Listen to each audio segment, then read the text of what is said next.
want to say this in a respectful way. They don't run a whole lot. They just put what they perceive our weaker defenders in runner action. And they just have their two big guys setting pin downs, and they just try to run off those screens and gain an angle or gain an advantage. I thought they shot the ball better today, obviously, than they have all year.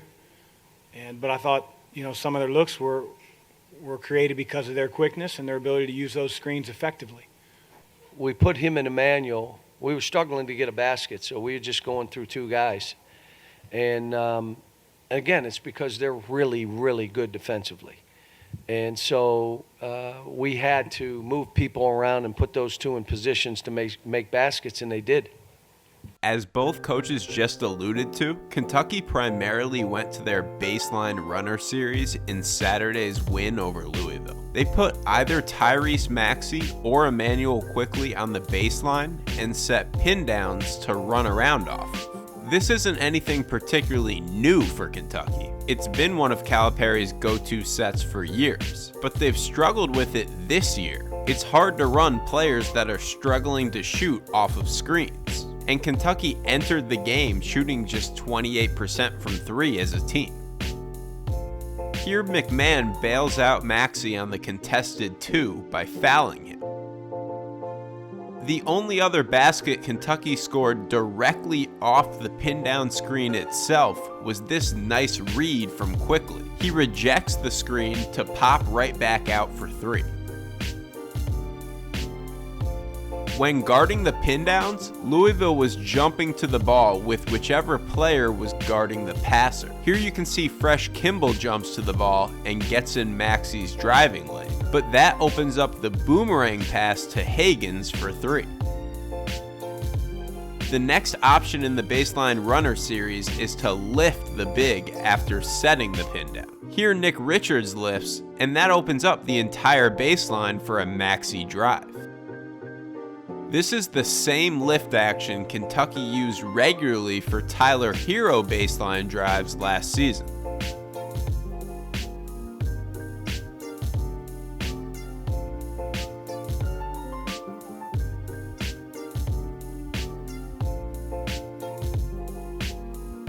Instead of driving baseline on the lift, the other option is to ball screen or dribble handoff with that lifting big.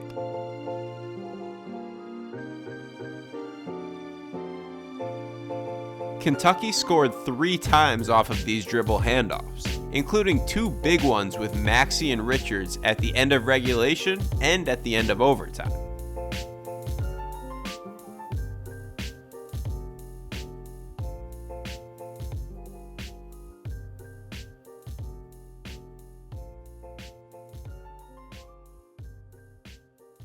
I give him credit, the cross screen for Nick Richards in the overtime hurt. And, that was a little counter they run to that baseline runner that we had defended pretty well up until that point, the 2 or 3 other times they ran it, but got our wires crossed or didn't recognize it quick enough, and he put the ball in the basket. So they did the job.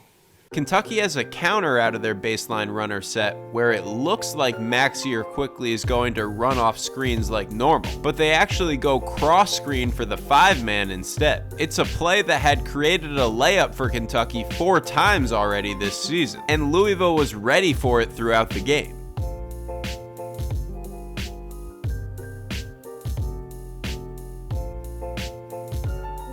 But as Mac described in his post-game presser, with under 2 minutes left in overtime, Kentucky was able to sneak it in for an easy basket from Nick Richards.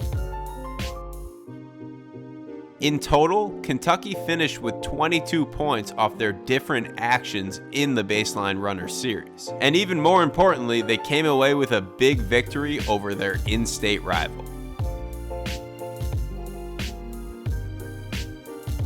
Over at the Hoop Vision store, we have an hour-long video for sale that details John Calipari's offense during his first 10 seasons at Kentucky. It features the baseline runner series, but also several other sets and concepts used by the Wildcats. I'll put a link to that video down in the description below. Thanks for watching, and stay tuned for more post-game breakdowns coming to the channel the rest of the season.